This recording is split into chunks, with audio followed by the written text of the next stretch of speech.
안녕하세요. 유튜버 도지사입니다. 최근 매달 발표되는 부동산 규제책으로 인해 많이 혼란스러운 상황입니다. 다주택자의 양도세 절세 전략에 대해 그 내용들이 너무 방대하여 세법 전문가들의 영상과 자료를 제가 알기 쉽게 정리해 보았습니다. 일시적 1세대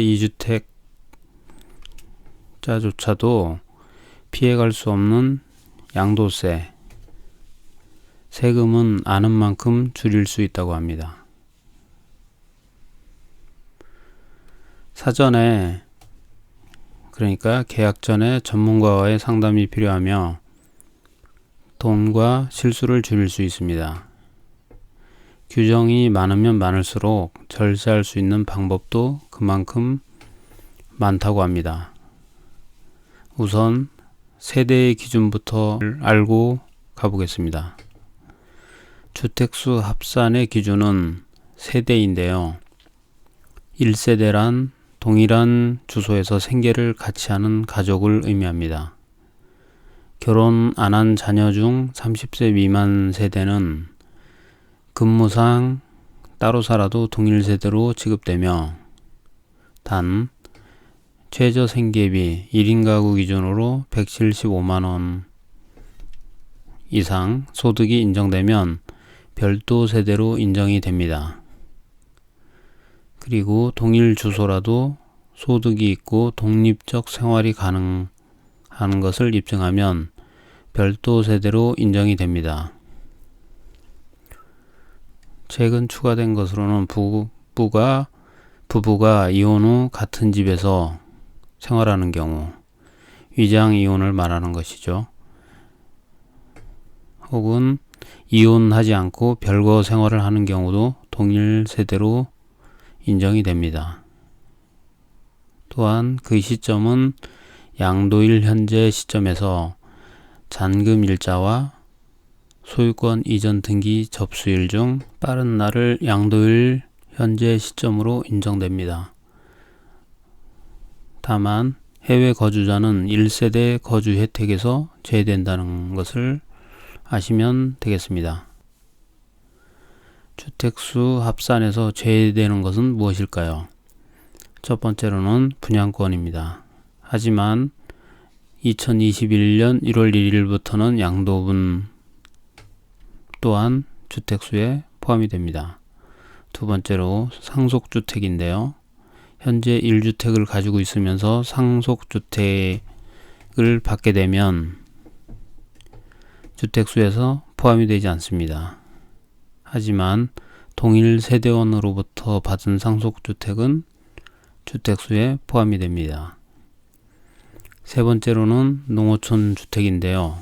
지방광역시 이하 읍면 소재의 주택으로 대지 660제곱미터 미만이며 건물이 150제곱미터 미만, 취득 시점 기준 시가가 2억 미만인 경우, 그리고 3년 이상 보유하는 등 해당 요건을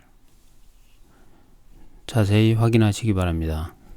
네 번째로는 업무용 오피스텔인데 업무용 오피스텔은 주택수에 포함되지 않습니다.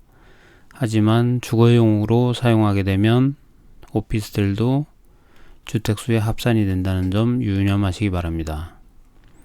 다섯 번째로는 혼인과 합가에 따른 다주택인데요.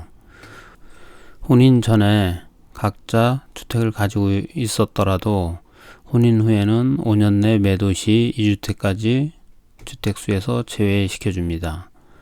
그리고 만 60세 이상 부모님을 봉양을 위한 합가의 경우 10년 내 양도 시까지 주택수에서 제외시켜줍니다. 이때 만 60세 이상의 부모님이 중대 질병의 경우에는 연령 제한이 없습니다. 여섯 번째로 일시적 1세대 2주택인데요. 비규제 지역에서는 3년 내, 조정 대상 지역에서는 1년 내 매도 시 1주택으로 인정이 됩니다. 다음으로는 1세대 1주택 비과세 규정에 대해서 알아보겠습니다. 1주택자 비과세는 9억 이하 주택까지인데요. 이때 배우자에게 나도 모르는 1주택이 있는지 꼭 확인해 보셔야 합니다.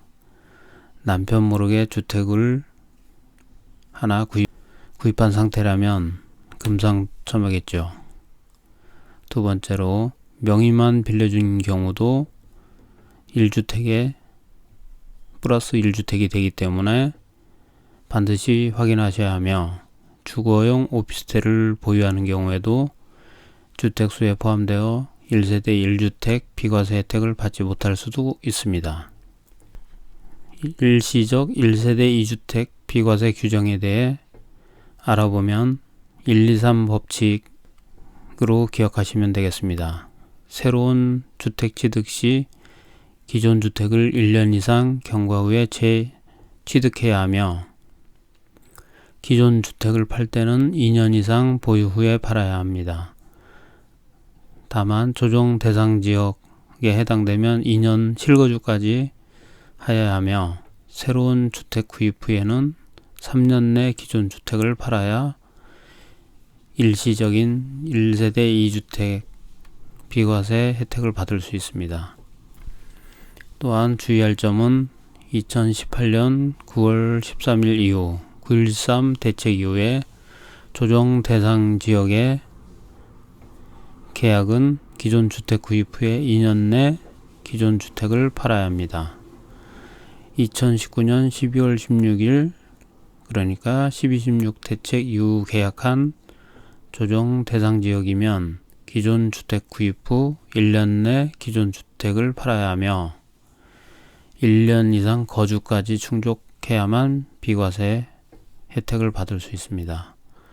이건 너무한 것 같습니다.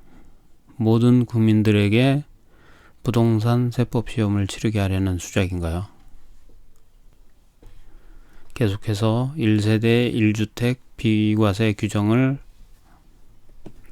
알아보면, 매도 시점에서 다행스럽게 조정 대상 지역에 해제가 된다면 어떻게 될까요? 아주 좋은 일이긴 하겠지만 그래도 비과세 혜택은 받지 못합니다. 그러나 양도세 중과 정도는 피할 수 있다는 이야기입니다.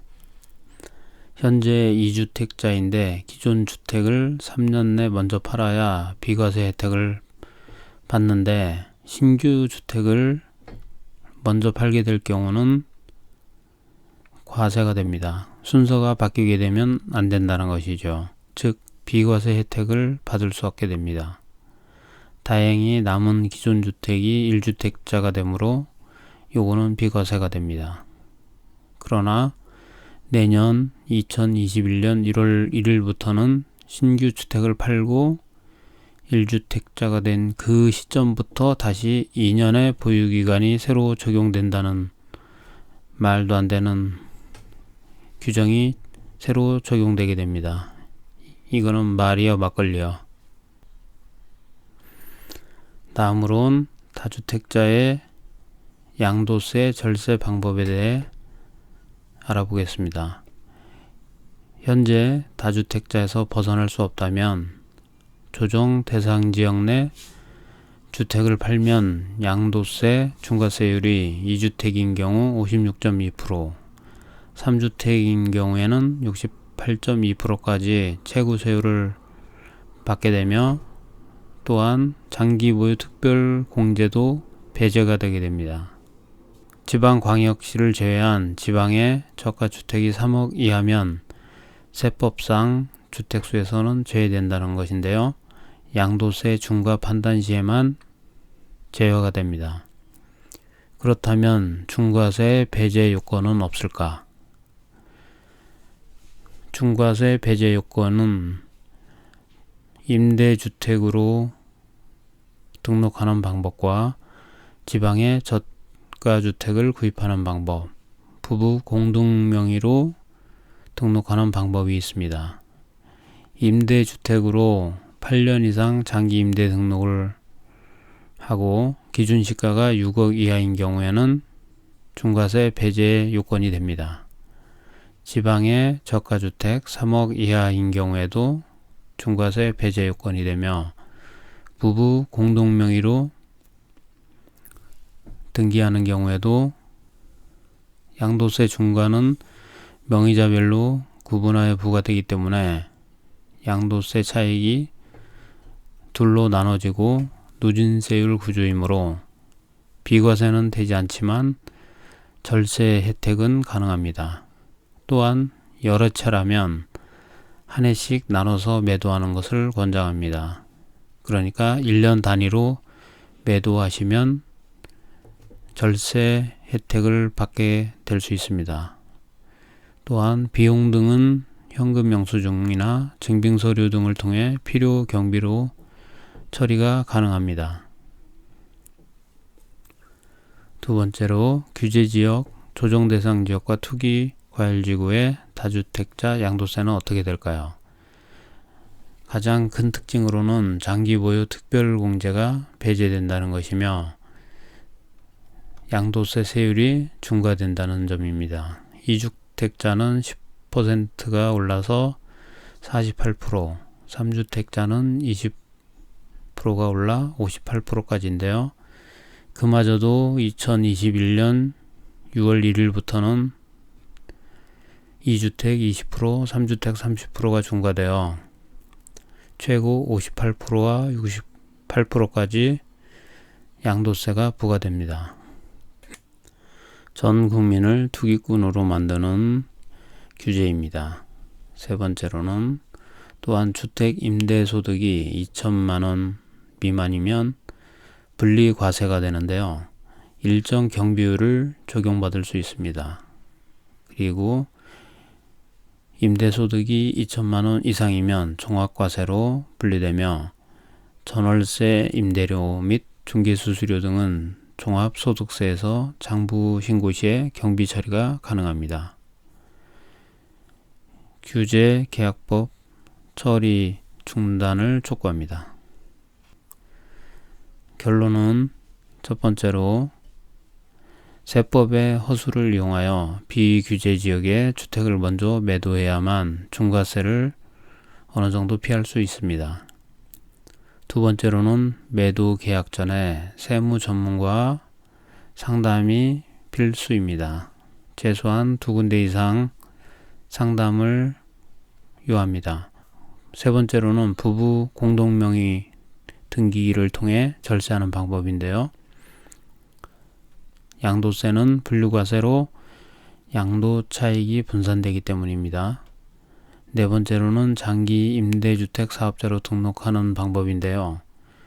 최근 임대사업자에 대한 법적 요건까지 까다로워짐에 따라 세법상 기본 5년, 다주택자는 8년 이상, 국민주택 규모 이하여야 하며 비과세도 평생 한 번밖에 적용되지 않습니다. 등록 요건도 충족되어야만 하므로 무조건 임대사업자를 권장할 수는 없습니다. 하지만 케이스 바이 케이스로 판단하는 것이 중요합니다.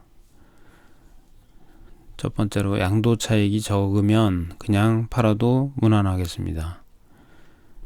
하지만 양도 차익이 크다면 장기 임대사업자로 등록하는 쪽을 권장드립니다. 현재 납세자가 다주택자라면 주택수를 줄이되 선순위를 정하는 등 전략을 세워야 하는데요. 좀 더 구체적 사항은 세무 전문가와의 상담이 필요하겠습니다. 이상으로 다주택자의 양도세 절세 전략에 대해 알아보았습니다. 어느 정도 고민이 해결되셨으면 하는 바람입니다. 도전하면서 지금보다 더 멋진 미래를 꿈꾸는 사람, 유튜버 도지사의 오늘 이야기였습니다.